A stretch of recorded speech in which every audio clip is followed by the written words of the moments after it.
So we've a couple of panels today, and our first panel is focused on collaboration between members. So I'd like to invite our panellists to the stage. Nicola McCool from Derry City and Strabane District Council, Dan O'Reilly from the Newcastle Lions Club, Alex Jebb from Belfast City Council, and Sue Bamford from Tools for Solidarity. Welcome to the stage.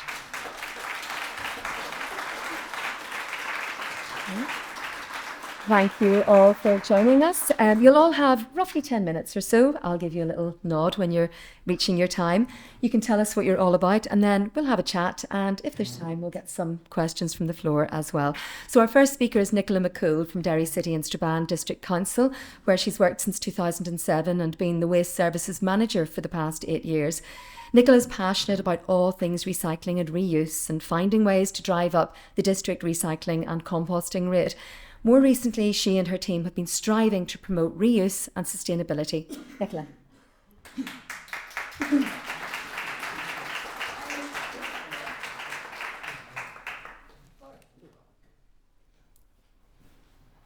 Good morning, everybody. My name is Nicola McCool, and I am the Waste Services Manager for Derry and Strabane District Council. I'm delighted to be here at the NIRN event this morning to talk about reuse projects that our council have been involved with. First up is our Switch to Repair campaign. Derry City and Strabane District Council obtained funding from Material Focus, an independent non-profit organisation, to develop a project to tackle e-waste, with e-waste becoming the world's fastest growing solid waste stream, with more than 50 million tonnes being generated each year. We teamed up with Repair Cafe Foil to develop a project aimed to stop hoarding and disposal of electrical items and promote reuse instead. As a council, we were limited in what we could do in terms of executing the project, in terms of our resources, so it is fantastic that we could collaborate with Repair Cafe Foil, who were an integral force in building a movement of volunteers to make Switch to Repair happen. The project is made up of holding 2 repair cafes per month throughout the city and district, where people can bring along their broken electricals and other items needing repair. This project has also targeted rural isolation. Following COVID, one of our rural recycling centres was closed down, hence reducing the capacity to recycle. We were delighted to target our peripheral communities by providing these repair cafes. To date, we have hosted 9 repair cafes, which included a special event where toy doctors were available to repair broken toys. This project has diverted 0.297 tonnes of e-waste from landfill so far. Another strand of this project is the launch of our laptop tablet donation scheme. We have 8 designated donation points throughout the city and district. Repair and Share Cafe Foil have dedicated laptop doctors who will repair the items for donation or onward sale at a reasonable cost to help tackle digital poverty in our area. The next project I want to touch on is that of Life Cycles. Life Cycles is a local social enterprise that we have been working with for over 2 years. For this project, bikes are dropped off at one of our main recycling centres in the city. Also, our recycling attendants are on the lookout for good quality bikes being brought in by members of the public, and they will also direct them to the donation point. The Life Cycles team collect the bikes on a weekly basis and take them on for repair to their workshop, which is located on our main northwest transport hub, which is also right beside our new Greenway. The Life Cycles project has social, economic and environmental benefits by making active lifestyles affordable and also reducing waste to landfill. Our collaboration with Life Cycles has prevented approximately 3,200 bicycles from being sent to landfill. So Derry and Strabane District Council are implementing reuse as an integral part of council events. Most recently, as last weekend, we had our Foyle Maritime Festival, which welcomed over 100,000 visitors to our city. Our reuse initiatives included a successful deposit return scheme at the bar, hydration stations where people could come along and refill their bottles of water, a ban on all single-use plastics at the food stalls, And also we had a team of waste warriors patrolling the recycling stations to ensure that all the members of the public were putting the correct waste in the correct bins.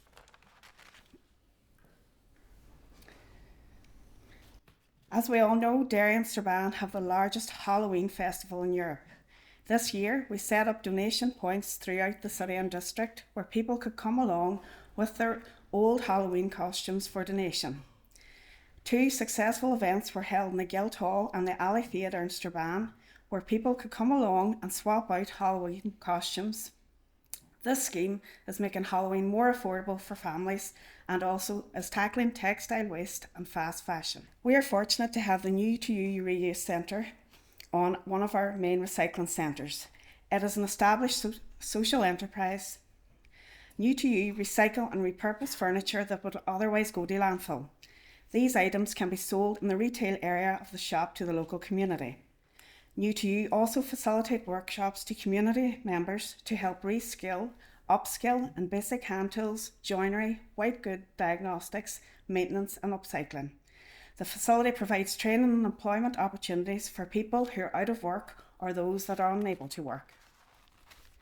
And finally, just like to touch on our paint reuse scheme, where Derry City and Strabane District Council have teamed up with Community Repaint to tackle paint waste.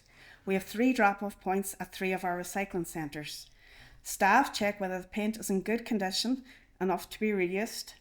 If it passes the test, it is stored in our Community Repaint collection stores.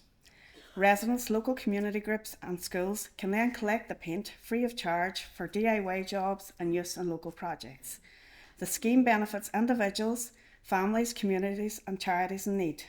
The leftover paint has helped people on low income to redecorate their homes at an affordable cost, and also local groups and charities refresh shared spaces and create colourful murals for the community. Thank you very much.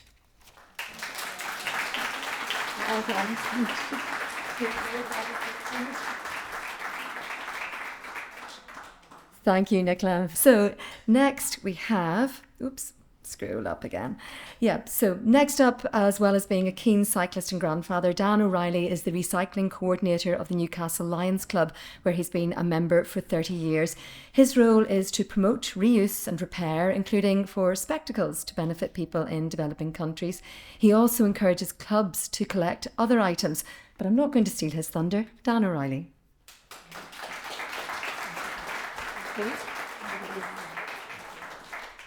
Good morning, everybody. First, I'd like to say thank you to Nirn Resource Network for inviting Newcastle Lions to take part in this conference today. So the question I pose is, what has Newcastle Lions got to do with helping to recycle, reuse waste? In Northern Ireland, we produce a lot of waste each year. A report by DAERA in 2022-23 said that our councils collected nearly 1 billion tonnes of waste, with 47% of this waste being sent for recycling.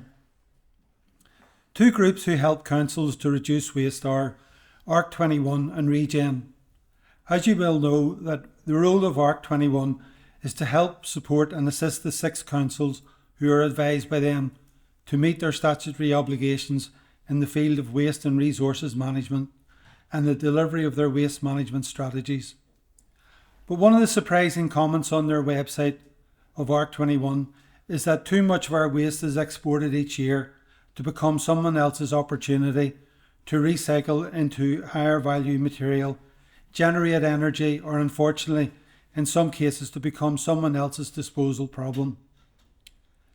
The second group, who were recently awarded a Northern Ireland Business Award and were in our newspapers promoting 3 bins rather than 6, are Regen. Regen helps sort 200,000 tonnes of Northern Ireland waste annually. In the case of both groups, they are helping to reduce waste, but there is a cost to the public purse in their role. The Northern Ireland public are very generous in helping the developing world financially. This was confirmed by the Charities Aid Foundation, who said in a report that overall Scotland, Wales and Northern Ireland give more of a proportion of their income compared to those in England. That sounds great, but how much more of a sense of achievement would those same people who donate would they feel if they knew that items they had left at our recycling centres, such as broken bicycles, sewing machines, blunt tools, or unwanted spectacles, could be made good and dispatched to help people in the developing world? The role of community groups who promote rethink, reuse, repair at no cost to the public purse should now be mentioned. One of these community groups is Newcastle Lions Club. This is a group of ordinary men and women who give up a period of their time each month to help their community. As a Lion, they do this by fundraising and then donating 100% of the funds collected to a nominated charity. And secondly, by completing good works to help their community. They also help to reduce waste at no cost to the public purse. Over the last 5 years, Newcastle Lions have held an annual Recycle Reuse Collection Day. This project, which has great benefits and legacy. The benefits include motivating our club members, networking with the public about the needs to reduce, reuse, recycle, and the most important one, giving people in the developing world, the developing countries, the tools to find employment and self-respect. Lastly, reducing waste going to landfill in Northern Ireland. This project, which is traceable, sees various Northern Ireland charities being helped with donations. It is a project which we promote to the other 90 plus land clubs in Ireland. How did we do this? In Newcastle, County Down, our first task was to find a central drop-off point. Through the generosity of local business this year, we had the use of a vacant AIB bank. Last year we had McCann's chip shop, and the previous year a vacant shop. We then had to find transport. Anyone with a lorry was asked to donate its use for the day. On the day we got 3 lorries. On the day of the collection, we collected 45 adult bikes to help the charity Bike Aid Africa. These bicycles, both those in good condition and in need of repair, are serviced and then dispatched to Madagascar. Madagascar is the third poorest country in the world. In June of this year, Bike Aid Africa dispatched 450 bicycles to them. We also collect tools for Solidarity. These are serviced and then made into toolkits before being dispatched to Tanzania and Malawi. We also collected sewing machines, both manual and electrical, for the same TFS. They dispatched these machines with spares to Malawi and Tanzania. The last item we collect are used spectacles. This land project is copied by every land club in Ireland. In our own case, we provide collection bins in our opticians, GPs and local library. We collect spectacles from 2 of the Newry and Mourne recycling centres, and other land clubs in the towns look after the other 8. 4 times each year, we travel to Belfast to collect spectacles from the 4 Belfast City Council recycling centres. Since 2022, we have dispatched 24,000 pairs of glasses and their cases to Lands Medico France. In France, the land club there employs opticians to clean the glasses and measure them before they are dispatched all over the world in response to requests from other land clubs. As members of Northern Ireland Resource Network, this group has helped Newcastle Lions to promote sustainable options for broken or unwanted items. We are grateful to them for also signposting us to grants that are available. An example of a successful grant application I would like to mention is in Newcastle. We are proud to manage and maintain 10 defibrillators that help save lives. Through the help of Northern Ireland Resource Network, we successfully applied for a 5,500 Communities Lottery grant to replace the 10 defibrillator cabinets. The cabinets which would, in Newcastle, a seaside town, were beginning to rust. We thank Northern Ireland Resource Network for their help in getting the grant, and thank you for your attention today.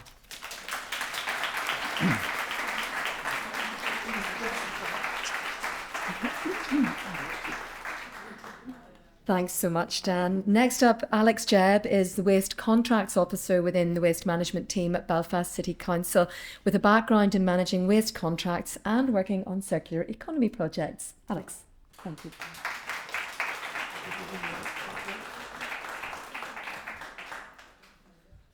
Good morning, everyone. Many of you won't know me. I've only been with the council for 2 years now, but I've had a great opportunity to work on some circular economy projects. And I've got to meet some good people, Dan obviously being one of them. Since I started the council, we've sent over 10,000 pairs of spectacles to him, so thank you, Dan. And I've got the rest of my waste management team up here, especially Marcus, who has rolled out the blueprint for many of the projects I work on. And I have to say the most recent one being obviously the paint reuse, which we've had the biggest success on. So I'll obviously introduce the wee scheme here. So first of all, Marcus is our project lead, who I took the blueprint of. And we rolled out the paint reuse scheme across 4 household recycling centres. That scheme has now been picked up by Darren Trollan, who is doing fantastic work, and he tends to take it to the next level. Obviously, we know why we picked up the scheme. Obviously, we wanted to reduce the amount of paint going into processing. The amount of paint we send to processing every year is ridiculous. When that can be placed back into reuse, it makes sense to take it to the next level. So we've already taken obviously steps to do so, working with our external partners, East Belfast Mission. Thank you, Michael. We've had great success. So we did a trial period last year, which I took on board. I managed the scheme. I kept it very simple. That's what I do. So we basically take our paint into our 4 household recycling centres. Our staff are very, very good at obviously selecting the paint into one of 3 categories. It'll either be placed into recycling if the can's empty. If the can is obviously full, it will be placed into obviously this reuse container. And if it's not suitable for paint, you can see obviously that the paint is not suitable for reuse. It's sent for processing. Our partner, East Belfast Mission, then takes it away to their distribution centre and it's analysed to see the quality of the paint. And the final destination is of course the retail store, where then it's obviously sold on at reduced cost to community. So basically moving on, this is the bit that we got excited about. We didn't know how successful the scheme would be. We went into this hoping for great results. The national average seems to be hovering around 50%. We had a 69% hit rate, which was absolutely tremendous, and that was thanks to obviously East Belfast Mission. We took in 3.5 tonnes over the trial period. We operated that over approximately 5 to 6 months.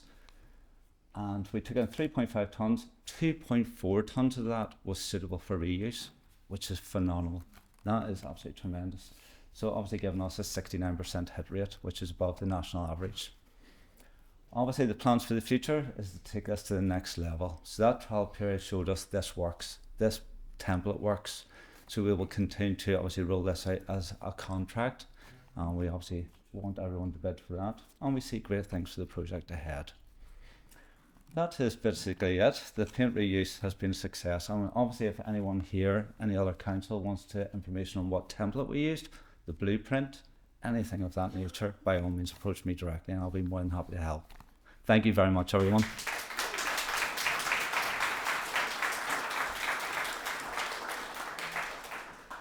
Thanks very much, Alex. I particularly like the little good times ahead at the bottom there, and I'm a big one for emojis. Okay, so our next speaker, Sue Bamford, has recently joined Tools for Solidarity. She's also fairly new to Belfast. She's held a number of education and public engagement roles in southwest England, including at the Eden Project in Cornwall, where she promoted a sustainable agenda through reuse and repurposing of waste. She's also an award-winning environmental artist and is committed to spreading repair as an act of joyful rebellion. I love this phrase. Sue, welcome to the podium.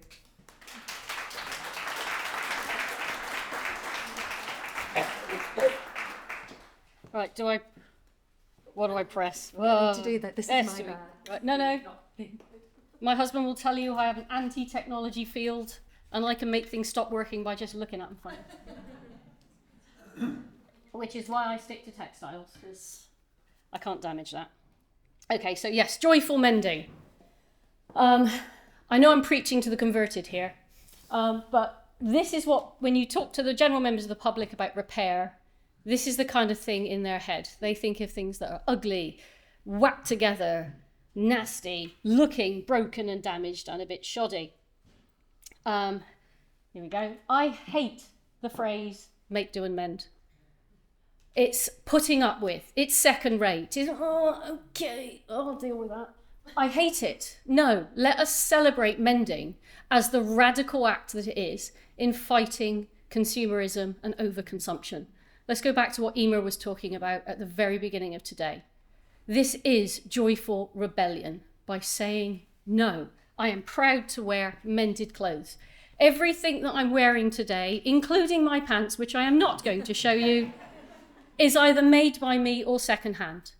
So I'm wearing my friend Richard's suits. He used to be a banker and he decided to move to New Zealand. So I got his old suits. He found his suits very constricting, so I made a corset out of them, just to show him what constricting really is. Okay, so we cannot afford to keep going with the current system. This is a charity shop in Plymouth. They Save the Children. This is 3 days worth of collecting. We can't keep doing this. This plate is from an exhibition at Somerset House in London in 2022. It speaks for itself. And this is the Atacama Desert in Chile, where this is where your fast fashion ends up.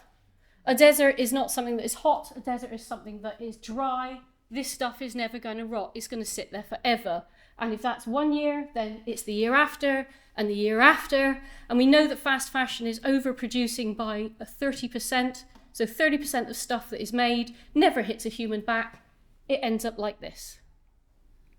And fast fashion is now producing between 80 and 150 billion garments a year. It won't tell us where in that range it is because it knows that it will freak people out. And just to put numbers in scale, if you count to 1 million, 1, 2, 3, 4, 5, 6, 7, 8, it will take you 10 days. If you count to 1 billion, it will take you 37 years. That is the difference in scale we're talking about, because people throw these numbers around and you can't think of the scale. So what can we do? If we go back to our mending, Chinese emperor broke his favourite tea bowl back in the 6th century. Don't ask me my dates. And this is what he got back. He got a bowl mended with staples. And he went, that's rubbish, I don't like that. Do it better. So the artisans went off and they came back with this. This is called kintsugi, or the Japanese art of mending with gold. So it's a resin, and then you overlay the resin with 24 karat gold, so that your mended object is now more beautiful. Instead of your generic tea bowl that looks like 50,000 other tea bowls, you've now got a unique thing that is beautiful. It is celebrating the damage, celebrating the act of creative repair. And this image here is taking creative repair of not just the aesthetics, but the culture. I'm sure a lot of you know that the willow pattern is not a Chinese design. It's a Western interpretation of Chinese design when Chinese design, chinoiserie, became very popular in the West. But below, you have a Japanese design. You've got Hokusai's Great Wave. So this is a kintsugi piece showing East and West coming together through design, through creative repair. And let's take that, let's move forward. Let's look at repair as an act of art. So this is an artist called Celia Pim. She's in the Royal Academy, and she creates things that are beautiful using utilitarian mending. So this is just darning her uncle's jumper, and the one on the far, what's this, left? I can't tell left from right, I'm really bad. The one on the left was also mended, and it was in the same exhibition as the plate I showed you earlier about creative repair. The catalogue for that exhibition is online. It's called Eternally Yours. To say, let's be genuine materialists, not consumers. Let's be materialists. Let's actually value our material culture. Someone who's working in this right now is Dr. Kate Sakoulis. I have her manifesto, which, if you're interested in this, I strongly recommend you reading this one. It shows you not only why, but how. It's all very well saying why, we know why, but how? Where are the skills? Other members here have been talking about the skills. How do we get these skills back into schools? Until very recently, every school child in Ireland was taught to knit. And there are people out there who are trying to get this back into schools, including me. So, Dr. Kate is doing an exhibition in America at the moment in the Winterthur Gallery, and she put out a call. She had a bunch of socks that had holes in, and she said, let's mend them, let's make them beautiful. So, a little bit of Belfast is there.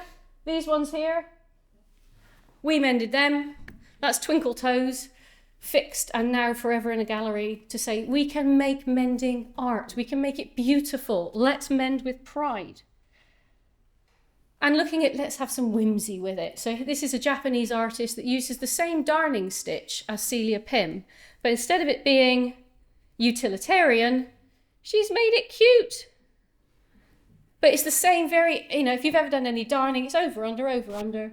Very simple stitching. Let's make it cute. Let's bring these two ideas together using darning as a technique. So, a tale of two jumpers. These are my husband's jumpers that we had the great moth summer of 22, where me and moths. So these are just bog standard, generic jumpers from Marks and Sparks, but they got mothed. So first of all, I repaired with some visible mending, and then we moved to Belfast, and when we unpacked them, we found that his favourite bohemian hipster black polo neck was truly mothed. You can see just how many holes. So I've covered the holes with little bits of paper to see where my holes were, so I can plan a design bringing these two ideas together. So I mapped out a frog because, I said, what kind of animal can we put on there? And it's like, a frog, obviously. So using this same very simple darning stitch,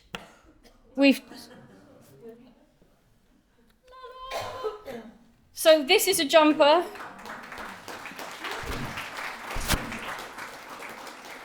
I've killed the microphone. This is a jumper that is, if it went to a charity shop, and I know this because I used to work in, I can't be trusted. I can't be trusted. I'll repair the microphone. Give me a needle. When I worked in Oxfam, up to 80% of the stuff that's donated ends up being ragged.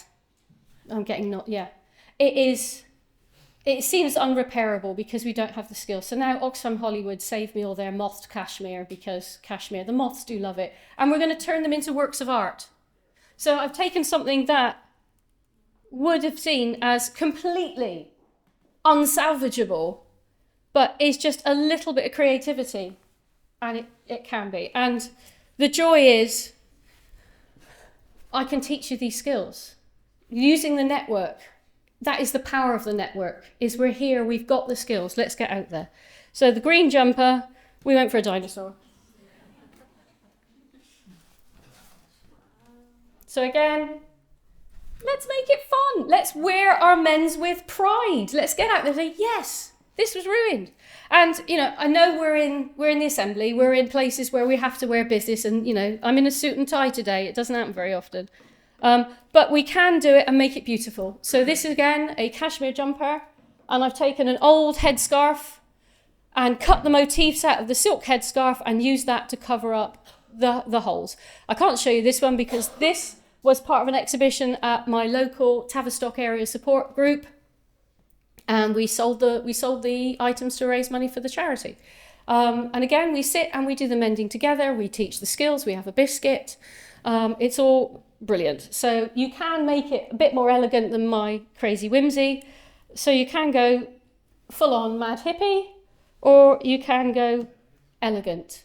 You don't have to think, I work in a business environment, I can't get away with mending. Change the paradigm. Let's do that. Okay. So yes, I'd say let us be true materialists. Let us value our material culture. This is some gentle darning I did on a very expensive cashmere scarf for a friend of mine. I'm working with a repair cafe. This is a little tiger that a chap has had for 60 years, and we mended tiger for him because these objects have value. These objects have emotional connection. So let's keep them in circulation for longer. To go back to Dr. Kate, she talks not only about hand-me-ups, but hand-me-alongs. Let's make things horizontal. Let us share our resources. And in talking of sharing and talking with the network, Tools for Solidarity is very proud to be part of Street Stitching, where we go and we sit in public.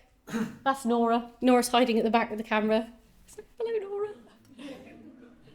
So we sit outside Primark and Castle Court, and we say, let's mend things. And you see people going past with their Zara bags and their Primark bags. And it's not about making anybody feel guilty or feel bad, but just plant little seeds of there is another way of doing it. And we're here to help provide the skills. So, fast fashion is very good at appropriating what is going on. So this is Japanese Boro, where Japanese monks would wear very heavily mended garments to show humility. And Ralph Lauren has completely co-opted it into fast fashion. Not exactly unusual. So we're going to steal that idea back from them. In terms of collaboration, today is all about collaboration. Tools for Solidarity is working with Belfast City Council. It's a little pilot project where we're doing a fashion show. So we're going out into community groups and building sewing skills with community groups and getting some fantastic conversations going over tea and biscuits. This will happen in Belfast in September. So we've asked 5 groups to be spring, summer, autumn and winter, and then we're going to finish with a wedding dress. So that's the big bump about it. Gala fashion show, both a community event in its planning and in its execution. The models, we are looking for models if anyone wants to volunteer. And we want the models to be a wide range. We don't just want size 6 skinny twigs. That's easy, that's lazy. Let's get everybody looking gorgeous because fashion is our social identity. And this is how we fight it. So we're getting people learning skills. I can show you a little sneak peek. This is my cat helping me mend. So we've taken, here's our Taylor Swift wearing crochet in Dublin. So I've taken this blanket that came from Oxfam that was truly knackered. So we filled it in and that's now a cardigan. And if you want to see what the cardigan looks like, you'll just have to come to the fashion show in September. But a little sneak peek is, this is the ladies from Knocknagonie. We've taken a pile of old denim from Oxfam and we've started embroidering it and turning it into a skirt. And they're just having great fun and they're really relating to this reuse and they've got these skills they never remembered they had. And it's all about community and getting out there. So please do join in. And the next thing we're going to steal this Ralph Lauren jacket. That jacket retails for £1,199. The jeans, which are mended, £319. So we're going to show you can do it on a budget and you can do it better and you can have a damn sight more fun doing it than shopping. We spend so much time shopping. Let's sit together and eat a biscuit and do some sewing instead. It's good for your mental health. Thank you very much for listening.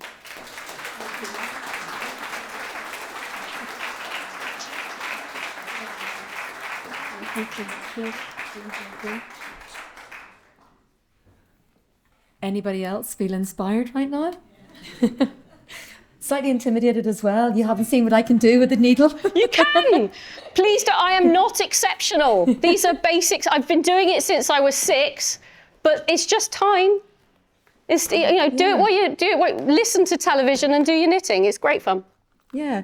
So let's chat about that. I mean, building these skills into people, and it's something that I think comes across from all of you. I mean, bringing community into this, because it's not a solo run as Ralph Lauren has gone on. I mean, do you find, like Nicola, you mentioned about the community buy-in, people patrolling, saying to people, this is the right bin for that. Do you find there's buy-in that people want to do the right thing, whether it's recycling properly or whether it's, getting together to darn, or is it getting together to share paint or to work together on projects internationally? Is there the buy-in? Are people motivated?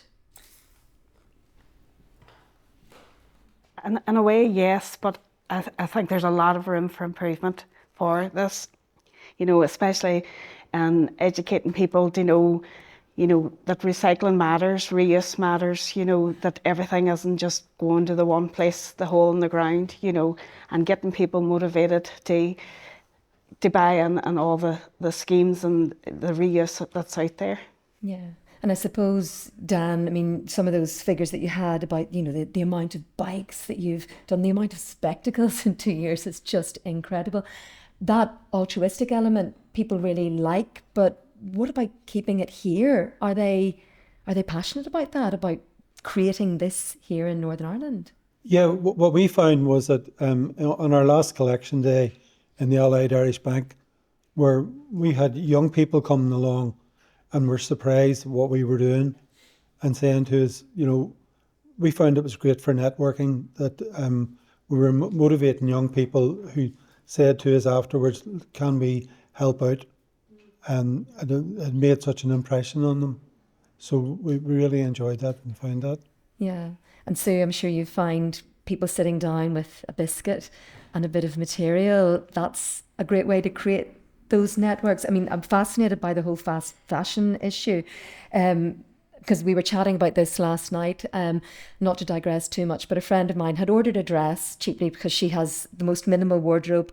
I mean, I love my clothes. My friend's wardrobe, I look at it, there are 4 things hanging in it, and it makes me cry a little bit, but it's fine. It's very good. She's very disciplined. But she ordered a dress, expected it maybe wouldn't be up to much because it was cheap, but then she tried to return it because it came up with free return. Turned out the label was post to China, which wasn't going to be free in anybody's book. And she went through an entire battle, a series of about 5 or 6 emails. You told me it would be free return. Can I get my refund? And how do I get my free return? Oh, keep the dress and we'll refund you 20%. No, I don't want the dress. There's no point me having this dress. It doesn't work for me. Long story short, eventually she got her refund, but the people said to her, keep the dress. I mean, that's how little we're valuing things. That's what I mean about 30% overproduction. That is the business model. With your Amazon returns, they don't get repackaged and sent back out to the next customer. They get binned. They get binned. That's what happens. You know, when you buy, I'll try a 12 and a 14, and you keep the 14 and you send back the 12. The 12 ain't going anywhere on another human being. We have to know, and the fact is, when you tell people this, that is when you can make the change. But it has to be joyful. I'm very serious about play. If it has to be more fun on our side of the crazy gate, because all the social media, all the pressure on children is saying consume, consume, consume. And be unhappy, we'll just sell you the thing that will make you happy. So if we can show we are happier with less, we are happier with second-hand, not second best. We are happier in our little second-hand frugal lives. That is what is going to inspire. Envy is the wrong word, but I can't think of a better one right now. We have to be having more fun. It's aspirational. It has to be aspirational. Yeah, and it is just more fun. Yeah. And in terms, I mean, paint, household paint, I know fully well, Alex, my shed is, you know, there are pots sitting there, and I do open up every spring and I look and go, I'm sure that'll do. I'm not a perfectionist when it comes to DIY, I have to be honest. But I mean, that's an incredible return rate. Nearly 2,500 kilos that's actually suitable for reuse that go in the bin, and that's kind of heartbreaking. And there's further potential there. We're only just at the tip of the iceberg. I say this was only a trial to see if there was potential and to see if there was demand, and there is very much a demand. We haven't touched on community projects, schools, etc., etc. So there's a lot of scope for this project. Certainly we'll be pushing it ahead.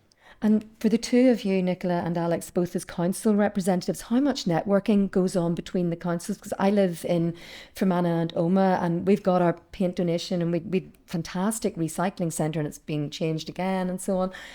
How much connection goes across that sort of civic governance side of things? It is. Well, thanks to these folk here in the NIRN, I have to say that's where I started off. I'm only with the council 2 years, and basically I was handed a telephone number. And thanks to these folks here, I've been put in touch with Michael, Dan, there's many other familiar faces here. So it's very critical, very critical. Yeah. Do you find that you get talking to a lot of people that this comes up for you, Nicola, to connect, particularly out in the West? If you want to pass the mic along there. Absolutely. You know, we have a range of conferences and co-council meetings. You know, we're all there and we're able to talk to each other and see what each council is doing and picking up tips and ideas. And yeah, definitely, it's important, the connections. So collaboration is one of the big themes of today, and you've all brought your expertise here. Just in a word from each of you, in a short sentence, what do you hope to take away from today for collaborating in future? What's your hope to walk out of this room with? definitely the incentive for more projects, and hopefully leaving here today encouraging people possibly to look at, you know, the electrical recycling too, because it's a project that I'm very passionate about. Fantastic. Dan, what would you like to take out of this room, other than maybe some more spectacles? And networking with other community groups, and to sort of try and do more for the circular economy. Great. 100%. Back down. We're here to support other councils as well as accept the support ourselves, and we can only achieve it by working together. I think also intergenerationality. That's a very long word. But It yeah, sounds really good, though. yeah. And that intersectional intergenerationality, says Sue, making up words. We have to bring the younger generation on, and we have to do that by sharing the skills and showing them it can be fun and showing them they are powerful. The young people often feel they don't have a voice, and they're the ones that can be carrying it on, and they're the ones that are really going to be living through the climate change that is happening now. Let's show them that we actually listen to them and that we want them involved, and as genuine partners, not we'll tell you what to do, little kids, as genuine partners, and also finding solutions. Is there an element, do you think, of things having skipped a sort of intermediate generation? I feel really deprived right here. I'm putting myself in that generation that I didn't learn how to, I can sew a button on, but I cannot hem a pair of trousers. If we do have ministers listening, then, you know, we had a conversation earlier, we have to challenge this idea of STEM being the most important thing. I need things to get steamy. We need to put the A in STEM, and we need the arts back at the front, because arts is everything. It is like, I'm going to be, okay, arts is the oldest profession. You look at the history of our species, what did we do? We made art. We painted on walls. We painted the walls. And in order for those experts to be doing the wall painting, they were supported by their communities with practical things like food. So if we weren't supporting artists, we wouldn't have the caves in Lascaux. We wouldn't have this beautiful history. So let's put art back in the centre where it actually is. It's bread and roses. We need our bread and roses. And that's what makes life the difference between surviving and wonderful. It's not the add-on, it is the foundation. You're nodding away there, Alex. Yeah, and a little bit of a With round his of paint. applause. Yes. With his paint. Yes, exactly. The paint is practical and beautiful. Yeah. I mean, that is it. I mean, as I say, Alex, I literally slapped paint on. I had to go round to my neighbour's driveway and pick little flecks off her car. It was really embarrassing, but it was fine. It washed off in the rain. It was water soluble. But, you know, art, okay, slapping paint on a wall is not a thing of beauty necessarily, but to facilitate that, that's important. I mean, you were nodding away whilst I was speaking. Yeah. Speaks way with words, obviously words from experience. Definitely there is a demand. So look forward to the future. Yeah, yeah. Dan, I love the picture of all those bikes being loaded on the lorry. I love just that. To me, that just sent a message of connection locally and internationally, but that willingness as well. There's an art in that. It's physical art, there's metaphysical art where you're creating that connection as well. Indeed, I mean, on that day, the photograph there is of young people. They're not land. They were, fair enough, we had land volunteers there, but young people came in off the street and said, can we give you a hand to load the bicycles, and what happens to them? So they were learning that those bikes are going to Madagascar, as I say, which is the poorest country, and the bikes are used by people to go to work on, and that's helping to give them self-respect. Yeah.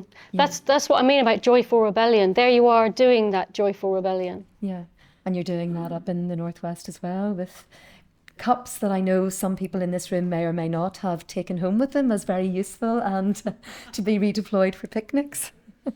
And that's what you want. Definitely, yeah. Promoting the reuse at all our events is very important. Yeah, great.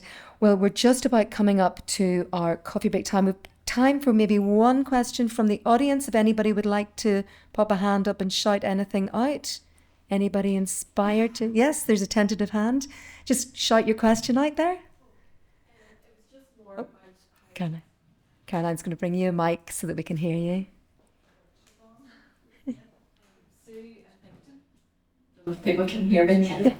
Sue just talked about consumption and how we deal with consumption. And I just wondered, I know we have two councils on the audience as well, and do you find there's a conflict between our economic development and growth and tackling overconsumption, and that recycling is sort of the norm? How do we move people up the hierarchy? I just wondered how people feel about that and the tension. Yeah. There is real tension with our economic development on our consumption. Yeah, you've got to. But I think it goes back to what Emer was saying at the very beginning. We have to stop using that word waste and talk of it as a resource. And you look at just how much is in landfill in terms of rare earth minerals. I was at a very interesting Nirn event earlier in the year about the circular economy, talking about just how much gold and how much iridium is being lost through mobile phones ending up in landfill. And it was terrifying. It's like 50 billion just in the UK alone is just being thrown away of these minerals which are incredibly rare and use child labour to exploit. So we have to look at our waste as a resource that can be mined. There are the opportunities for the future. We have to transition from our addiction to carbon. It's going to be forced upon us by the sheer fact that we're running out of oil. We're going to have to transition. So there's only so much we can do as individual consumers. So we need our pressure groups to be forcing through more transition to a cleaner, safer economy. Or climate change is just going to come and bite us. And it's coming soon. We're at war with nature and we ain't going to win. Yeah.